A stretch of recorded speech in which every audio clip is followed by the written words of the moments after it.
안녕하세요. 새 비디오에 오신 것을 환영합니다. 특이한 사건으로 특정 지역에서 일반적으로 운송수단으로 사용되는 툭툭이 운전자 없이 이동하는 동안 비디오에 포착되었습니다. 이 모든 것은 자전거를 타려는 한 남자로부터 시작되었습니다. 그러나 그런 다음 툭툭은 약간의 경사면에서 스스로 굴러가기 시작합니다. 이러한 초기 움직임은 이해할 수 있지만 그 뒤에 이어지는 것은 매우 당혹스럽습니다. 툭툭은 마치 보이지 않는 힘에 이끌리기라도 하듯 조심스럽게 방향을 틀어 길을 따라 계속 나아갑니다. 실제로 사건이 전개됨에 따라 관찰하는 남자의 당혹감이 커지는 것을 볼 수 있습니다. 또 다른 남자가 그와 합류하여 차는 운전자나 승객 없이 완전히 비어있다고 말합니다. 다른 거리에서 촬영한 또 다른 카메라 앵글도 그 순간을 포착했습니다. 무인 툭툭이 도로를 따라 계속 내려가자 두 남자가 툭툭을 멈추기 위해 쫓아갑니다. 이 채널이 처음이신가요? 구독과 좋아요, 알림 설정 부탁드리겠습니다. 하덴두아는 때때로 사자의 일족 혹은 암사자의 아이들이라고 불립니다. 그들은 수단 동부에 거주하는 하미틱 출신의 아프리카 유적민 부족으로 아비시니안 국경에서 북쪽으로 거의 스와킨까지 뻗어 있습니다. 역사적으로도 하덴두아족은 홍해 언덕과 수단과 에리트레아의 동부 사막에 걸쳐 퍼져 있는 더 큰 유목 목축 공동체인 베자 부족의 일부였습니다. 그들은 정복과 식민지화에 대한 다양한 시도를 포함하여 외부 세력에 대한 회복력과 저항력으로 유명했습니다. 하덴두아는 19세기 자칭 마흐디인 무하마드 아흐마드가 이끄는 영국 이집트 통치에 대항하는 반란인 마흐디스트 전쟁으로 악명을 떨쳤습니다. 많은 하덴두아 전사들이 마흐디스트 군대에 합류하여 게릴라 전술을 사용했고 영국군과 이집트군에 격렬하게 저항하는 등 분쟁에서 중요한 역할을 했다고 합니다. 그들은 1884년 타마이 전투와 1885년 토프렉 전투와 같은 전투에서 영국군에 맞서 싸웠으며 용기로 명성을 얻었다고 합니다. 우추루 분해는 우로 분해로 알려져 있으며 1803년 일본 동부 해안의 히타치 지방에서 해안으로 밀려온 것으로 알려진 미제 물체를 말합니다. 우추루 분해라는 용어는 일본어로 속이 빈 배를 의미합니다. 우추루 분해의 전설은 역사가, 인류학자, 민족학자 및 UFO 애호가의 흥미를 불러일으켰습니다. 이 전설을 둘러싼 다양한 해석과 이론이 있으며 그 중에는 외계인과의 접촉 가능성도 포함되어 있습니다. 전설에 따르면 7세기 고고 섬의 와케고르라는 어부가 바다에 떠있는 우추루 분해에서 13세의 소녀를 발견했다고 합니다. 그 소녀는 자신이 중국 황제의 딸이라고 주장하며 괴물을 피해 도망칠 수밖에 없었다고 설명했습니다. 전설에 따르면 어부는 배에서 소녀를 발견하고 인도에서 온 공주라고 주장했으며 감사의 마음으로 누에의 비밀을 그에게 들려줍니다. 일부 연구자들은 우추루 분해 전설이 일본 민속과 신화에서 유래했다고 믿는 반면 다른 연구자들은 인간이 외계 생명체와 접촉한 가장 오래된 이야기 중 하나라고 말합니다. 아시다시피 남극은 비밀로 가득 찬 곳이며 우리가 전혀 모르는 많은 것들이 얼음 아래에 숨겨져 있을 가능성이 큽니다. 유튜브에서 플로리다 마키스로 알려진 한 구글어스 사용자는 얼음 속에 얼어붙은 인어 같은 바다 생물이라는 충격적인 발견을 했다고 주장합니다. 플로리다 마키스에 따르면 위성사진은 자연적인 지질학적 형성일 수 없는 비정상적인 모양을 보여주고 있다고 말합니다. 그는 이전에 남극 대륙에서 바다 생물을 닮은 다른 모양을 발견했으며 이 발견은 그의 의견에 따라 패턴과 일치합니다. 그는 또한 빠르게 녹는 얼음이 형체를 드러냈으며 그것은 얼음, 바위 또는 눈만으로는 설명할 수 없다고 믿습니다. 이것은 단지 자연적인 형성이 아니라는 것을 더 증명할 것입니다. 그림은 꼬리, 지느러미, 확장된 지느러미를 닮은 곡선 모양을 가지고 있으며 목 주위에는 머리와 몸통을 구분하는 독특한 특징이 있습니다. 이 발견은 많은 호기심과 추측을 불러일으켰습니다. 어쩌면 신화 속의 생물이 남극 대륙의 얼음 아래에 실제로 존재할지도 모릅니다. 알바니아의 지역 주민들은 네스호의 괴물 같은 생물이 그들 사이에 숨어 있을 가능성에 매료되어 있습니다. 알바니아 내시는 알바니아, 그리스, 마케도니아가 공유하는 그레이트 프레스파 호수의 알바니아 지역에서 목격되었다고 합니다. 영상에는 머리와 목으로 보이는 것을 한 매우 큰 생물이 물 밖으로 나오는 모습이 담겨 있습니다. 생물체가 다시 물속으로 사라지기 전에 위아래로 움직이는 것이 보입니다. 많은 지역 주민들은 호수 괴물의 이야기를 굳게 믿지만 다른 어떤 사람들은 단순히 거대한 메기일 수 있다고 주장합니다. 1970년에 처음으로 호수를 건넌 한 지리학 전문가는 이 문제에 대한 자신의 견해를 밝혔습니다. 그는 그레이프 프레스파 호수가 다른 수역에서는 흔히 관찰되지 않는 특이한 사건을 일으키는 경향이 있음을 인정했습니다. 요노스크는 1976년의 한 경험을 이야기하면서 그리스 국경 근처에서 버섯을 닮은 우뚝 솟은 물기둥을 보았다고 회상했습니다. 그것은 10분에서 15분 동안 공중에 떠 있다가 결국 하강했습니다. 파이프로 알려진 레이먼드 툰스톨은 1992년 BBC 다큐멘터리 고스트워치에서 주인공으로 등장합니다. 이야기는 유령의 집에서 방송되는 생방송을 중심으로 진행되며 사악한 영혼인 파이프가 미혼모와 그녀의 두 딸을 공포에 떨게 합니다. 그의 별명은 집안의 파이프를 두드리는 습관에서 비롯됩니다. 한 초심리학자에 따르면 파이프는 수세기에 걸쳐 축적된 부정적인 영적 에너지의 발현으로 여겨집니다. 그는 깊은 상처가 있는 노인으로 묘사되며 그의 시신이 발견되는데 걸린 7일 동안 한쪽 눈은 완전히 고양이에게 먹혔다고 합니다. 이야기 전반에 걸쳐 파이프는 벽을 두드리고 물건을 던지고 차가운 점을 만들고 반사에 나타나고 개인에게 이상한 긁힘을 입히는 등 전형적인 폴터가이스트 행동을 보입니다. 가족의 장녀는 파이프의 가학적인 긁힘에 주요 표적이 됩니다. 또한 파이프는 특히 악의적인 행동을 할 때 고양이 울부짖음을 냅니다. 방송 중에 그는 사람을 빙의하고 다발적인 돌풍을 일으키고 빛을 산산조각내고 먼 거리에서 물체를 조작할 수 있는 능력을 얻습니다. 전국적으로 교령회와 같은 분위기였던 이 방송은 시청자들이 밤에 스튜디오 한 라인에 전화를 걸어 자신의 집에서 폴터가이스트 활동을 신고하도록 이끌었습니다. 방송 말미에는 시청자들이 자신도 모르게 정령 파이프를 시청함으로써 자신의 삶에 초대했을 수 있다는 섬뜩한 이야기가 나옵니다. 차차포야족은 고대 안데스 부족으로 현재 페루 아마존 지역의 구름숲에 살았습니다. 그들은 하얀 피부와 금발머리를 가진 사람들로 묘사되었는데 그들이 살았던 지역에 알려진 유럽인 조상이 없기 때문에 역사가들의 흥미를 끌었습니다. 차차포야 문명은 잉카 제국보다 약 600년 전으로 거슬러 올라가며 전성기에는 인구가 약 50만 명에 달했고 구름으로 덮인 산의 정착지가 퍼져 있습니다. 그들은 결국 15세기 후반에 잉카 제국에 의해 정복되었습니다. 잉카족은 호전적인 성격으로 알려진 차차포아족의 격렬한 저항에 부딪혔습니다. 그들의 문화는 시체 모양의 독특한 석관과 종종 북쪽의 마추픽추라고 불리는 푸에렙의 기념비적인 요새로 두드러졌습니다. 그러나 그들은 결국 잉카 제국에 동화되었고 그들의 문화가 사라지기 시작했다고 믿어집니다. 차차포야 지역은 16세기에 스페인 사람들이 도착할 때까지 잉카의 통제하에 있었습니다. 스스로 판단하십시오. 아르헨티나 라팜파의 레우보코에서 여러 사람이 발견한 이 생물이 무엇일까요? 이 생물은 도시전설이 되어 사람들이 그것이 무엇인지 조사하기 시작했습니다. 우리가 알고 있는 것은 이 생물이 2012년 아르헨티나의 외딴 지역에서 처음 목격되었다는 것입니다.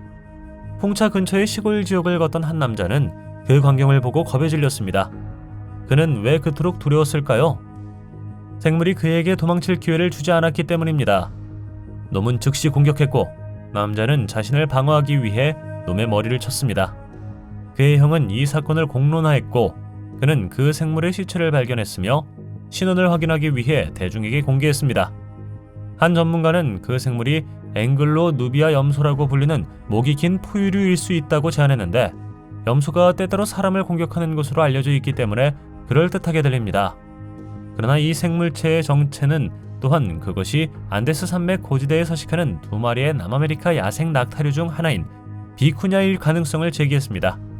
이 중 어느 것도 사실이 아니라면 우리는 당신이 마주치고 싶지 않은 신비하고 무서운 생물을 다루고 있는 것입니다.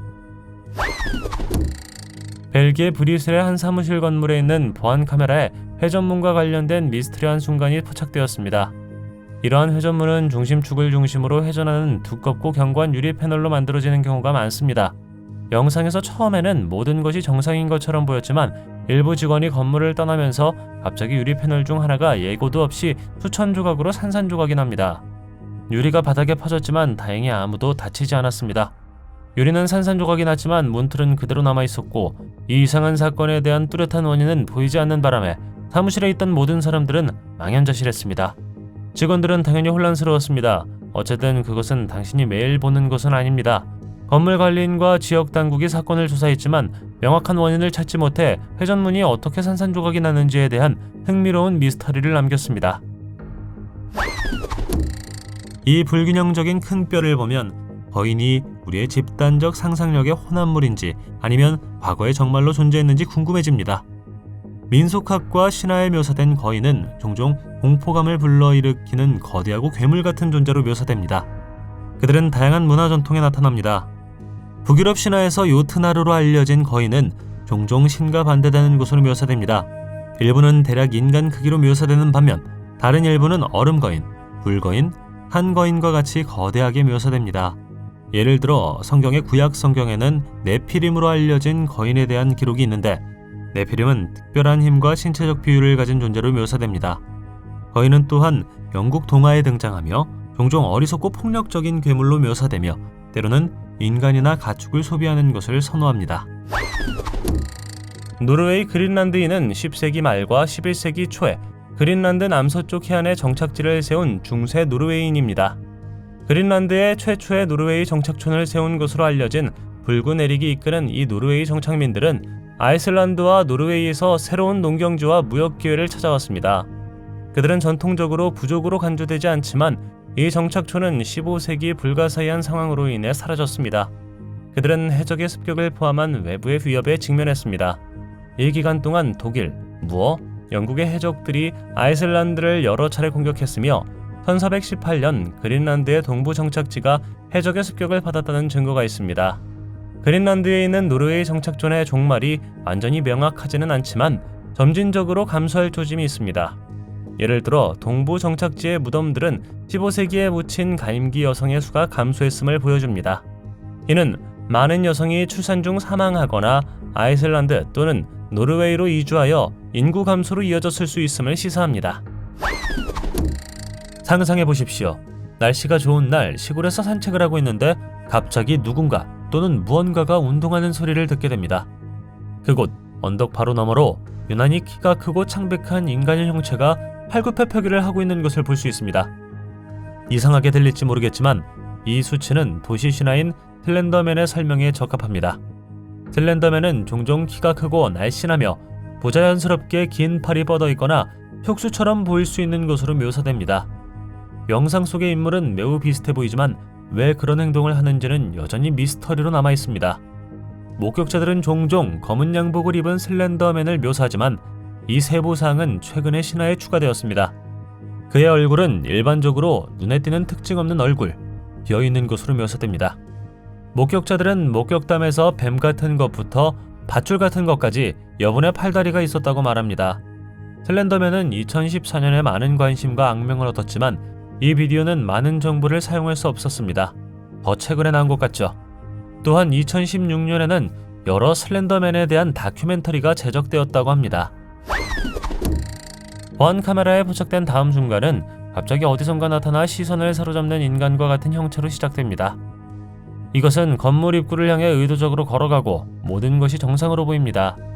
그러나 이상한 일이 일어납니다. 남자는 움직임 중간에 갑자기 멈춰서고 카메라의 결함이 아니라 훨씬 더 이상한 것임이 금방 분명해집니다. 형체는 주위의 시간이 멈춘 것처럼 완전히 멈춰 있습니다. 긴장감이 고조되더니 그는 갑자기 아무 일도 없었다는 듯 다시 움직이고 걷습니다. 이 예기치 않은 결빙은 많은 질문을 불러일으킵니다. 무엇이 이런 일의 원인이 될 수 있을까요?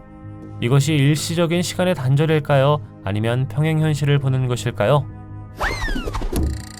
빅토리아 시대 사회에서 많은 사람들의 마음에 두려움을 불러일으킨 한 가지 이름이 있습니다. 그것은 바로 스프링 힐 신발을 신은 잭입니다. 종종 19세기의 배트맨과 비교되는 그는 몇 주 동안 거리를 공포로 몰아넣었습니다. 처음에는 히스테리적인 이야기로 치부되었지만 이 악마 같은 인물의 존재는 1838년 1월 공식적으로 인정을 받았습니다. 첫 번째 기록은 바텐더인 폴리 애덤스가 런던 남부의 블랙히스를 건너던 중 무자비한 공격을 받았을 때 발생했습니다. 이 사건이 있은 후 반스 커먼에서 악몽 같은 생물을 만난 하녀 메리 스티븐스와 클래펌 교회 마당에서 공격으로 희생된 또 다른 여성을 포함한 겁에 질린 목격자들의 보고가 이어졌습니다. 정육점 주인의 딸인 루시 스케일스가 라임하우스에서 발생한 공격의 표적이 되는 등 희생자 명단은 점점 늘어났고 제인 알솝은 그녀의 집에서 이상한 인물로부터 가까스로 탈출했습니다. 제인은 런던의 치안 판사들에게 자신을 비인간적으로 공격하는 사람에 대한 무서운 묘사를 하면서 기름 가죽을 닮은 꽉 끼는 흰색 양복을 입고 특이한 헬멧을 쓴 인물을 묘사했습니다. 그녀는 그 생물이 파란색과 흰색의 불꽃을 뿜어낸다고 주장했습니다. 시장인 존 코안경은 불타는 붉은 눈과 얼음 같은 발톱을 가진 악마적인 존재를 언급하며 불만을 쇄도했습니다. 스프링 힐을 신은 잭은 1870년 링컨의 성난 마을 사람들이 그를 쏘려고 시도한 사건을 피해 옥상에서 뛰어내렸습니다. 그는 웃으며 울타리와 작은 건물들을 뛰어넘어 도망쳤다고 합니다. 2010년 한 경찰관이 은색 차를 세우고 차창으로 다가가자 갑자기 폭력적으로 차 안으로 끌려 들어갑니다. 그 다음에는 격렬한 몸싸움이 이어집니다. 경찰관의 파트너가 차에서 내려 첫 번째 차의 트렁크와 마주쳤고 그 후 무언가가 그에게 달려들어 그를 땅에 쓰러뜨렸습니다. 하지만 자동차 트렁크에 들어갈 만큼 작은 곳이 무엇이겠습니까? 어느 시점에서 공격자는 친구들과 함께 자신의 정체를 밝히고 호빗 또는 그런 것으로 판명됩니다. 정말로 호빗이라면 인간을 닮았지만 뚜렷한 특성을 가지고 있기 때문에 설명에 적합합니다.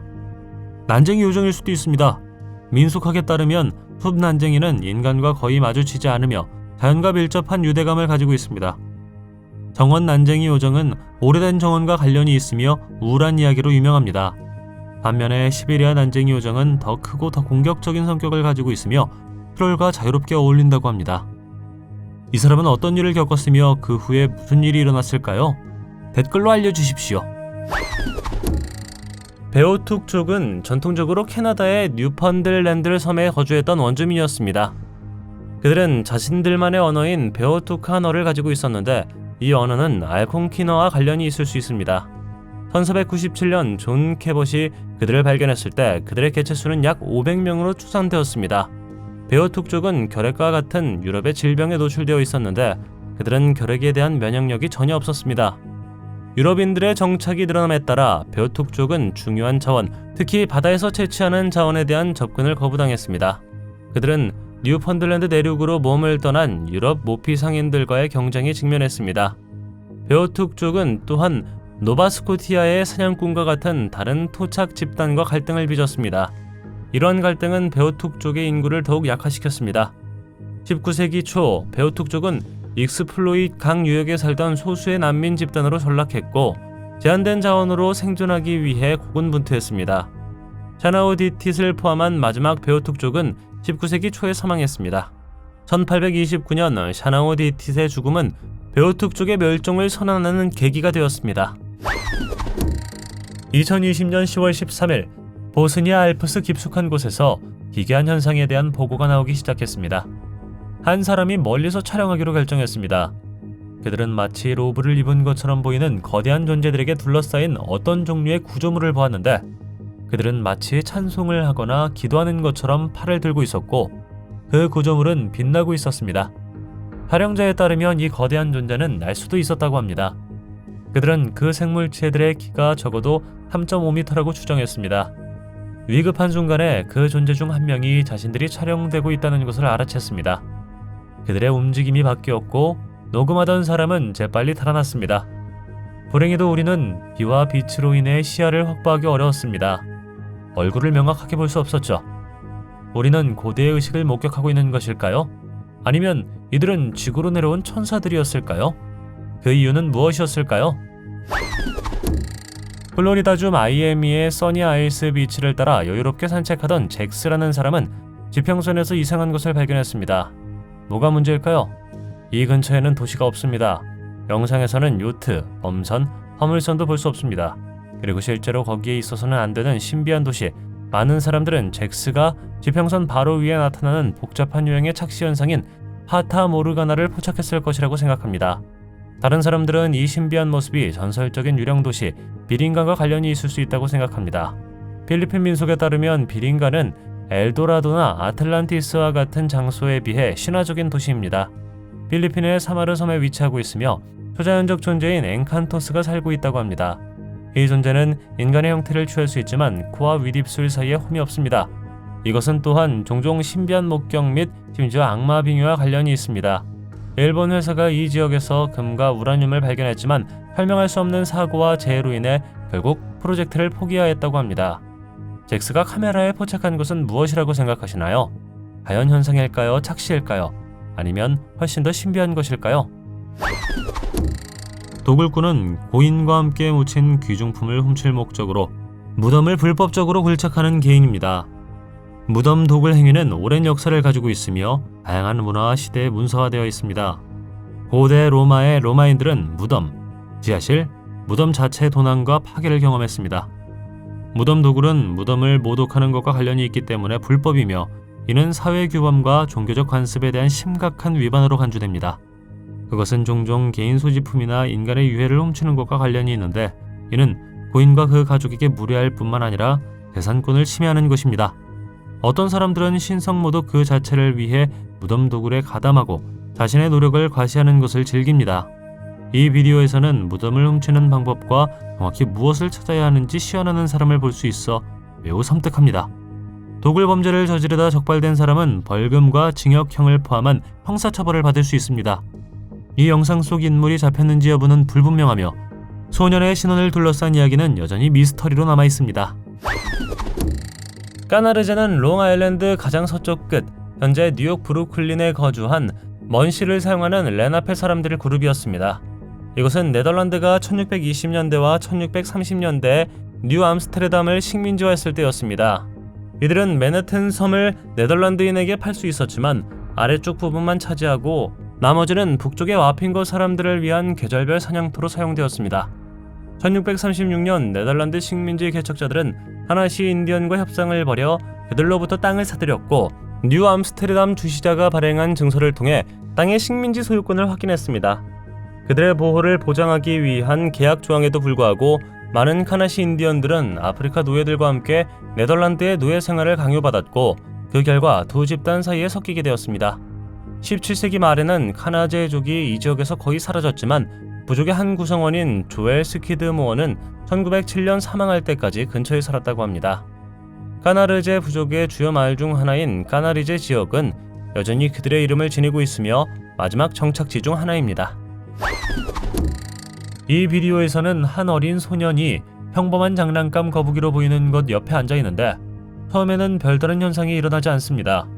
그러다 갑자기 소년은 예상치 못한 것을 눈치챈 것처럼 놀라서 위를 올려다봅니다. 거북이의 팔은 눈에 띄는 외력 없이 스스로 움직이기 시작합니다. 소년은 깜짝 놀랐지만 장난감이 더 많이 움직이는 것을 볼 수 있습니다. 이 이상한 사건은 장난감이 외계 세력에 빙의되었거나 영향을 받았을 수 있다는 추측을 불러일으켰습니다. 빙의 장난감에 대한 생각은 항상 대중문화에서 사람들을 매료시키고 두려워했습니다. 이야기와 영화는 종종 인형과 다른 장난감 영혼이나 악의적인 힘을 담는 그릇으로 묘사합니다. 장난꾸러기 유령이 있는 걸까요? 아니면 에너지가 있는 걸까요?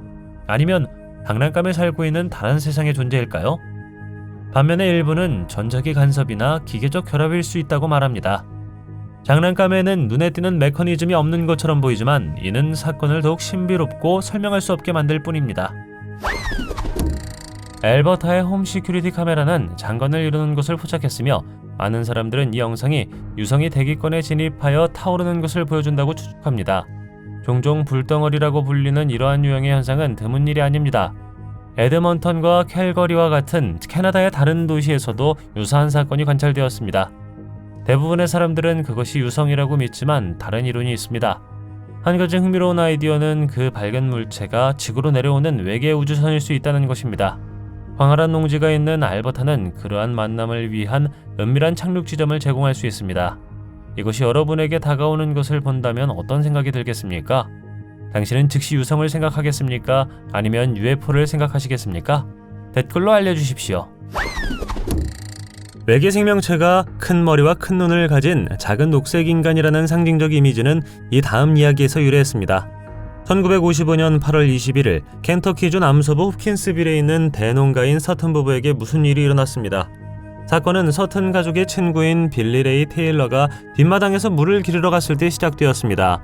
그때 그는 하늘에서 반짝이는 물체를 보았습니다. 아무런 경고도 없이 물체는 조용히 집으로 내려와 갑자기 땅에 떨어졌습니다. 1시간 후 개가 끊임없이 짖는 소리에 자극을 받아 럭키 빌리 레이가 뒷문으로 다가갔습니다. 그곳에는 섬뜩한 빛 한가운데 키가 1m쯤 되는 작은 인간형 생물이 서 있었는데 크고 둥근 머리, 팔은 거의 땅에 닿을 정도로 길었고 발톱 같은 손과 노란 빛을 내뿜는 눈을 하고 있었습니다. 남자들은 총을 집어들고 생물이 항복하려는 듯 손을 들고 다가오자 총을 쐈습니다. 남자들은 총을 집어들었고 생물이 다가오자 바로 쐈습니다. 그러고는 재빨리 공중제비를 돌더니 어둠 속으로 물러났습니다. 얼마 지나지 않아 남자들은 옆 창문에 비슷한 생물이 나타나는 것을 보았습니다. 깜짝 놀란 그들은 경찰을 불렀는데 경찰이 도착했을 때 이상한 점은 아무것도 발견하지 못했습니다. 목격자 중 한 명은 그 생물 중 한 마리가 발톱 같은 손으로 방충망을 누른 채 침실 창문을 반복적으로 비추는 것을 보았다고 말했습니다. 경찰이 다시 출동했지만 당시 이들이 무엇을 봤는지 아무도 설명하지 못합니다.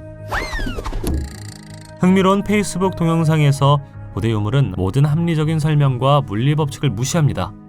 끝이 뾰족한 길쭉한 젓갈색 돌인 이 물체는 표면에 새겨진 기호가 있어 그 기원과 목적에 대한 호기심을 불러일으킵니다.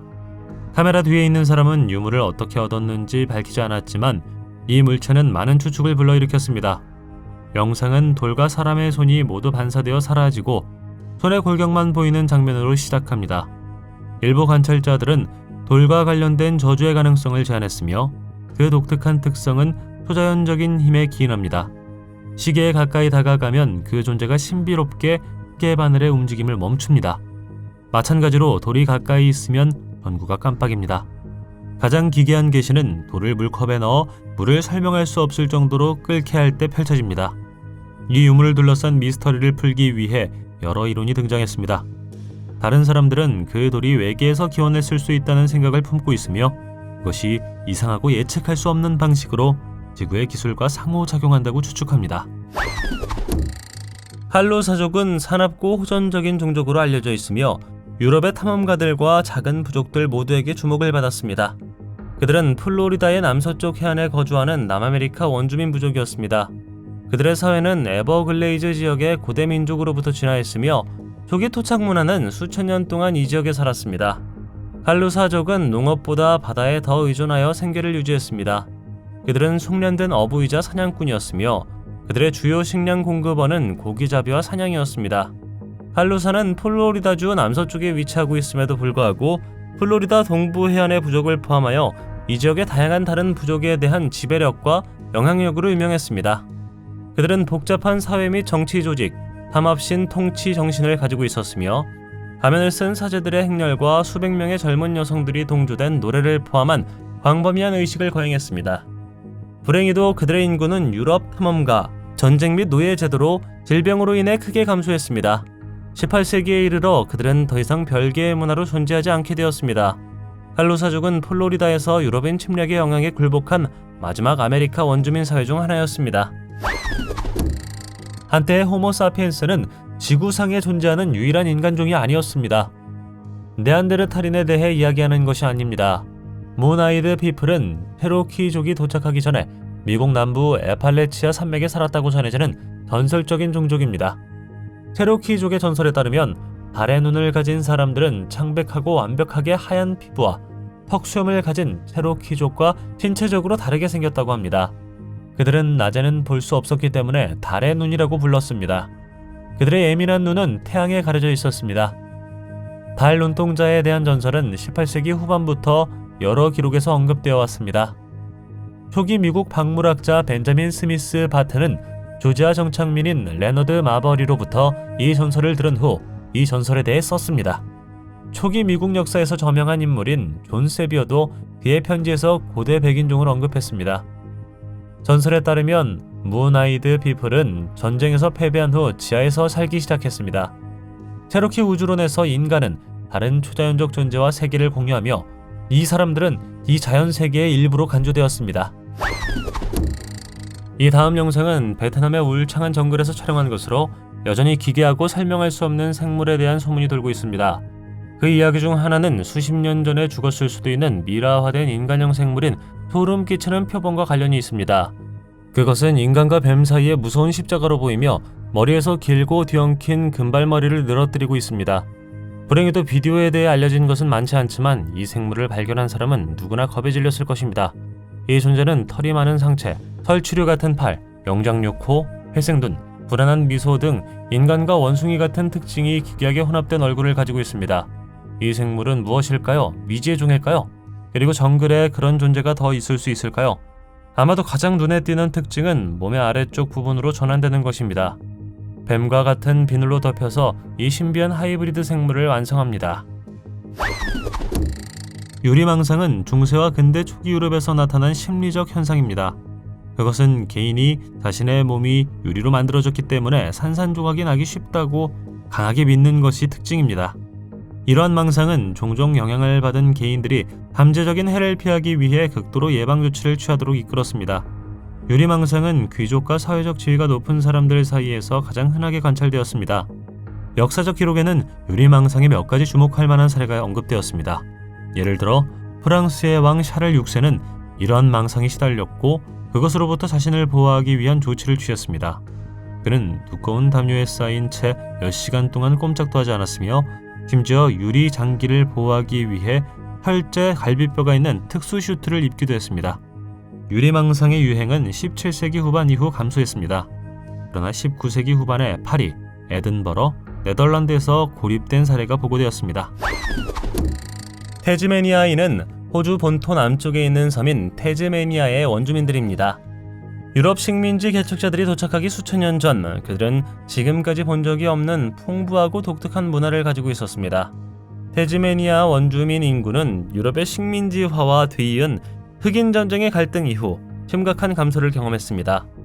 1803년 영국 식민지화가 되기 전에 원주민 인구는 3,000명에서 10,000명 사이로 추산되었습니다. 30년이 지나지 않아 그 수는 급격히 줄어들었고 1835년에는 400명의 순혈 태즈메니아 원주민만 남았습니다. 그들 대부분은 캠프에 갇혀 있었습니다. 1820년대 중반부터 1832년까지 벌어진 흑인 전쟁은 영국 정착민과 태즈메니아 원주민 간의 격렬한 갈등이었습니다. 게릴라전으로 치러진 이 전쟁은 양측 모두에게 손실을 입혔습니다. 이 기간 동안 600명에서 900명 사이의 원주민과 200명 이상의 영국 정착민이 사망한 것으로 추산됩니다. 태즈메니아 원주민의 거의 멸종 직전 역사가들 사이에서 그것을 대량학살 행위로 정의해야 하는지에 대한 논쟁이 있었습니다. 2009년 9월, 4명의 10대 청소년이 파나마시티의 세로아줄의 개울 근처에서 놀다가 신비한 생물을 만났다고 주장했습니다. 그들의 이야기에 따르면 생물은 그들에게 다가왔고 10대들은 그것에 돌을 던지도록 촉구했습니다. 사진에는 발톱이 달린 발을 가진 흰색의 털이 없는 생물이 있는데 이는 파나마에서 흔히 볼 수 있는 포유류인 세발가락 나무늘보를 닮았습니다. 하지만 꼭 그렇지는 않습니다. 이 생물은 돌연변이가 된 것처럼 보였고 이 사건은 광범위한 관심을 끌었습니다. 정체에 대한 추측을 불러일으켰죠. 어떤 사람들은 특이한 외모 때문에 외계 짐승이라고 불렀습니다. 하지만 동물학자들은 그 생물의 정체를 확실히 밝혀낼 수 없었습니다. 털이 없고 특정 신체적 특징이 나무늘보와 비슷하지만 진정한 정체성을 확인하기 위해서는 DNA 검사가 필요합니다. 그러나 결정적인 결과는 발표되지 않았습니다. 어떤 사람들은 이것이 나무늘보가 아니라 외계인의 존재라고 믿습니다. 누가 알겠습니까? 이것은 확실히 설명에 부합합니다. 네바다주 라스베이거스의 한 주유소에서 키가 6피트 이상인 2명의 경찰관이 약 9피트 높이의 거인을 체포하려고 했습니다. 체격 차이는 놀라울 정도였고 거인은 장교들을 쉽게 제압하는 것 같습니다. 그들의 노력에도 불구하고 그들은 형체를 간신히 움직일 수 있었고 그의 움직임을 늦추기 위해 필사적으로 다리를 붙잡아도 거의 효과가 없었습니다. 거인이 오토바이를 타려고 할 때 상황이 악화됩니다. 결국 그는 그를 막으려는 그들의 시도에도 불구하고 자전거를 타고 도망쳤고 당황한 경찰관들은 속수무책이었습니다. 이 기괴한 사건은 찰스 제임스 홀의 주장을 연상시키는데 그는 외계 종족인 키 큰 백인이 라스베가스 외곽의 넬리스 공군기지 근처에 살고 있다고 주장합니다. 그의 책 키 큰 백인과 함께 걷기에서 그는 외계인과의 조우를 묘사하면서 그들을 키가 크고 호리호리한 몸매, 눈에 띄게 창백한 피부와 첨단 기술 지식을 가진 인물로 묘사했습니다. 현대 묘사에서 코볼트는 종종 녹색으로 묘사되지만 이것은 더 최근의 전통입니다. 코볼트는 종종 난쟁이 키에서 인간 키에 이르기까지 요정으로 묘사되죠. 민속학에서 코볼트는 동굴에 서식한다고 믿어지지만 그전과도 관련이 있습니다. 그들은 냄비와 프라이팬을 두드리거나 밤에 가구를 옮기거나 사람들을 속이는 것과 같은 짓궂은 행동에 가담합니다. 이 비디오는 실제 코볼트 아이로 보이는 것을 포착했죠. 바쁜 버스 정류장에서 목격이 일어나 사건의 미스터리를 더합니다. 영상에서 한 여성이 평범한 아이로 보이는 아이를 데리고 보안 검색대를 통과하고 있습니다. 처음에는 그러한 장소에서 아이들을 보는 것이 드문 일이 아니기 때문에 특별한 것이 없어 보입니다. 그러나 아이가 카메라를 향해 얼굴을 돌릴 때 당신은 그것이 불안한 회색과 짙은 녹색 색조를 가진 작은 인형의 얼굴과 더 닮았다는 것을 알 수 있습니다. 이 아이가 심한 병을 앓고 있는 것일까요? 일부 희귀 증후군은 성장장애를 유발할 수 있지만 이것이 사실인지 불분명합니다. 이것이 실제 코볼트였을까요? 어떻게 생각하시나요? 1561년 뉘른베르크 사건은 독일 뉘른베르크 상공에서 발생한 미확인 비행물체의 대량 목격을 말합니다. 역사 기록에 따르면 뉘른베르크 주민들은 1561년 4월 14일 새벽에 하늘에서 광경을 목격했습니다. 그들은 구체, 원통, 막대 및 기타 정체불명의 모양을 포함한 수백 개의 이상한 물체를 보았다고 말했으며 떠오르는 태양을 배경으로 공중전을 벌이는 것처럼 보였습니다. 이 행사는 1561년 4월에 대량 목격에 대한 설명과 한스 글레이저의 목판화가 포함된 뉴스 기사가 발행되었을 때 더 많은 주목을 받았습니다. 현재 스위스에 보관되어 있는 이 작품은 뉘른베르크 사람들이 관찰한 현체 현상을 시각적으로 표현한 것입니다. 이 사건에 대한 해석은 논쟁을 불러일으킵니다. 현대의 일부 UFO 애호가들은 그 목격이 외계인의 공중전의 증거라고 믿습니다. 그러나 회의론자들은 그 현상이 태양계 또는 다른 자연 대기 현상일 가능성과 같은 대안적인 설명을 제공합니다. 고대 정육점으로도 알려진 바카에이는 스페인 카스티아와 레온의 중앙 듀에로 계곡의 퇴적원에 거주했던 로마 이전 켈트족이었습니다. 그들의 수도는 나바의 인터카티아였습니다. 바카에이는 켈트족 출신의 유명한 전사였으며 그들의 이름은 도살자를 의미하는 켈트어 단어 바코스에서 파생되었을 가능성이 있습니다. 그들은 전투 기술, 무술, 로마 정복에 저항하는 흉포함으로 유명했습니다. 기원전 153년에서 151년 사이 하루스라는 이름의 바카에이 족장이 이끄는 주목할 만한 반란이 일어났습니다. 숙련된 기병으로 유명한 바카에이는 로마군을 상대로 게릴라 공격을 감행하여 현지 지형에 대한 지식을 유리하게 활용했습니다. 그들은 치고 빠지는 전술을 사용하여 로마의 보급로와 전초기지를 매복 공격했고 로마군이 이 지역에 대한 통제력을 유지하기 어렵게 만들었습니다. 바카에이의 저항은 군사적일 뿐만 아니라 로마의 통치에 대항하여 다른 토착 부족들을 동원하기 위한 외교적 노력도 포함되었습니다. 그들의 용감한 노력에도 불구하고 바카에이는 결국 로마군에게 정복당하고 말았습니다. 드래곤이 존재한다고 믿나요? 아니면 한때 존재했다고 믿나요? 아주 잠깐 동안 군중은 그들이 하나를 보았다고 생각했습니다. 2019 KBO 시즌 개막일 SK텔레콤은 SK 와이번스의 홈구장인 SK 해피드림파크의 신화 속의 드래곤을 닮은 생물을 초대했습니다. 이 드래곤과 함께하는 이 모든 광경은 생중계가 되었습니다. 처음에는 너무 빨리 지나갔기 때문에 보는 사람들은 그 놀랍고 무서운 모습을 자신이 보고 있다고 믿을 수 없었습니다. 그런 다음 왕자의 게임에 나오는 용처럼 경기장 주위를 한 바퀴 돌았습니다. 드래곤은 날아서 거대한 스크린에 착륙했지만 너무 무거워 스크린이 깨지고 말았습니다. 그런 다음 드래곤은 위협적으로 포효하며 관객 위를 맴돌다가 들판으로 내려와 특별히 준비된 구조물에 내려앉았습니다. 그것은 에너지를 모으는 듯 다시 포효했습니다. 이 영상이 끝나기 전 드래곤은 스크린이 어두워지기 전에 빛나고 포효하며 경기장을 마지막으로 한 바퀴 돌았습니다. 2015년 텍사스의 아이젠하워 주립공원은 전례 없는 폭우에 직면하여 풍경을 완전히 바꿔놓았습니다. 안개가 자욱한 아침, 공원 관리인 몇 명이 뒷길을 점검하고 길이 방문객을 위해 안전하게 유지되었는지 확인하기 위해 출발했습니다. 그동안 그들은 길에서 다진 고기를 닮은 기묘한 모양의 거대하고 이상한 언덕을 만났는데 순찰대원들은 기괴하고 혼란스러운 광경을 조심스럽게 접근했습니다. 그러나 더 자세히 조사한 결과 그들은 훨씬 더 이상한 것을 발견했습니다. 그 고기 더미는 실제로 살아있는 지렁이 또는 장미벌레 덩어리였습니다. 순찰대원들은 누가, 무엇이 이 현상을 일으켰는지 궁금해합니다. 그 답은 아마도 최근에 내린 폭우에 있었을 것입니다.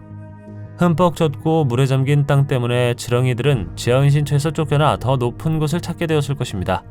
이런 행동은 이러한 형태에서는 드문 일이지만 지렁이의 자연스러운 일상의 일부입니다.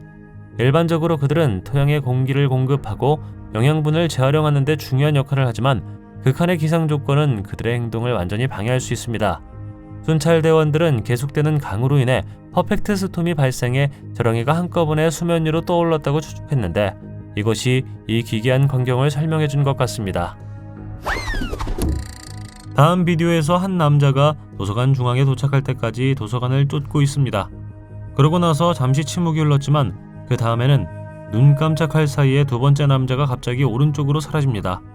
그는 사라지지 않지만 마치 우리 눈앞의 프레임에서 제거된 것 같습니다.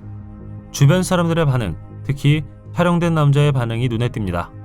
당신은 그의 명백한 놀라움을 볼 수 있지만 주변 사람들과 남자를 알아차린 사람, 그렇지 않은 사람들의 흥미로운 반응에도 주의를 기울일 수 있습니다. 그 남자에게 무슨 일이 일어났으며 애초에 그들이 왜 그를 쫓고 있었다고 생각하시나요? 그는 첨단 기술을 가진 시간여행자가 될 수 있을까요? 결과적으로 그가 궁지에 몰렸을 때 그는 도서관에서 자신을 순간이동시키기로 결정했을까요?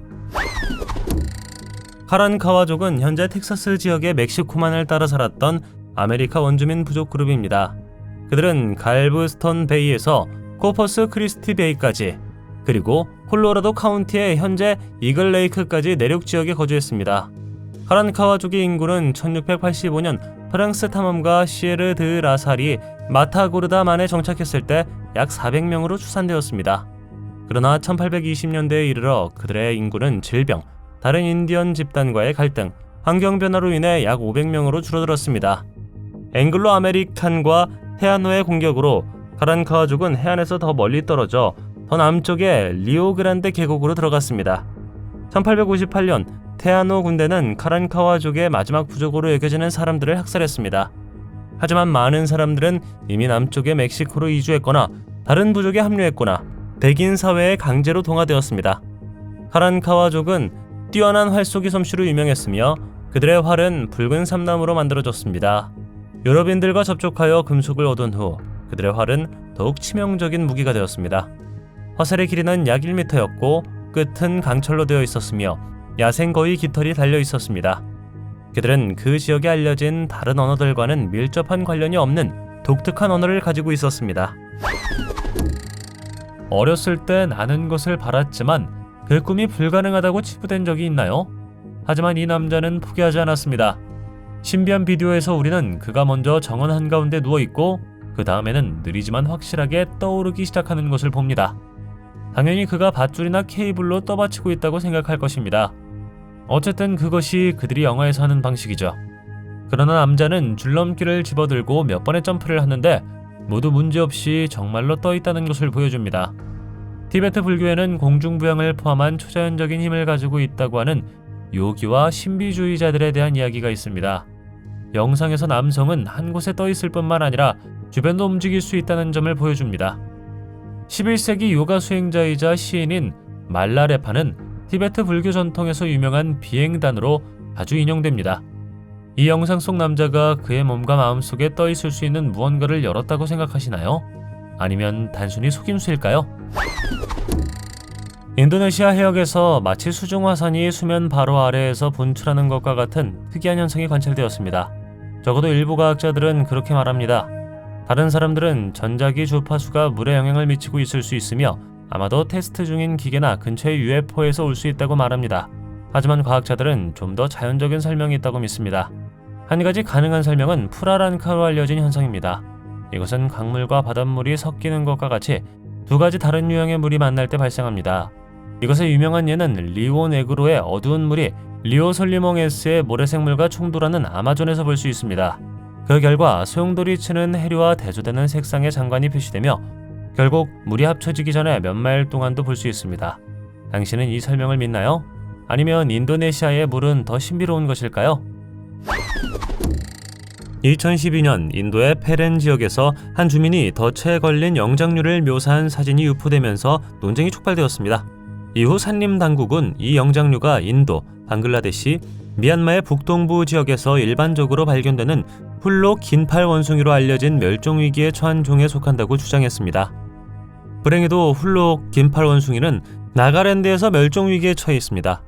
이러한 주장의 정확성을 확인하기 위해 나가랜드 포스트팀은 해당 지역으로 모험을 떠났습니다.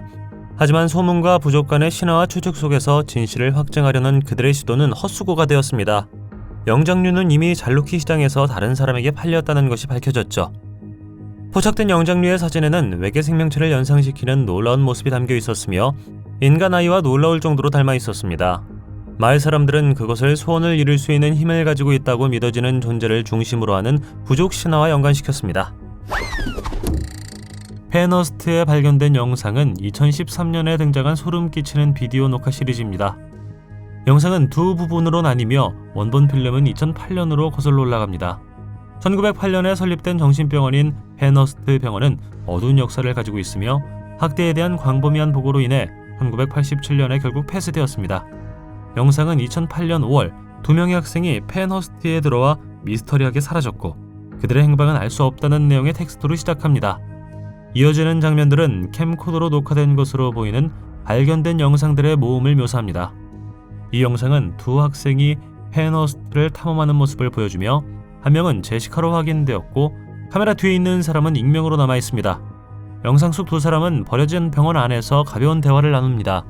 그들은 휠체어를 타고 장난스럽게 낡은 타자기를 시험해보는 것을 볼 수 있습니다. 그러나 영상이 갑작스럽게 끝나면서 냉혹한 현실이 시작됩니다. 이 시점에서 이야기는 혼란스러운 방향으로 흘러갑니다. 보도에 따르면 영상에 등장하는 젊은 남성과 여성은 영상이 발견된 낡은 건물에 들어간 이후 모습을 드러내지 않고 있습니다. 17세기와 18세기에 준가르 칸국을 형성하고 유지한 몽골 오이라트 부족은 역사적으로 4개의 오이라트 연방의 주요 부족 중 하나였습니다. 준가르라는 용어는 왼손을 의미하는 몽골어에서 파생되었으며 몽골 군대의 왼쪽 측면이라는 위치를 나타냅니다.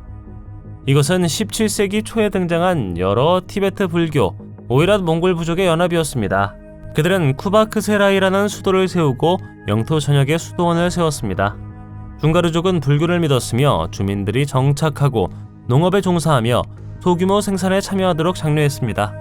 18세기 중반 중국 청나라는 준가르 칸국을 정복하기 위한 원정을 시작했습니다. 청나라 황제 걸륭제는 청나라 통치에 대한 반란에 대한 보복으로 준가르족의 대량학살을 명령했다고 합니다. 대량학살은 1755년에서 1758년 사이에 일어났고 그 결과 대량학살 당했다고 합니다.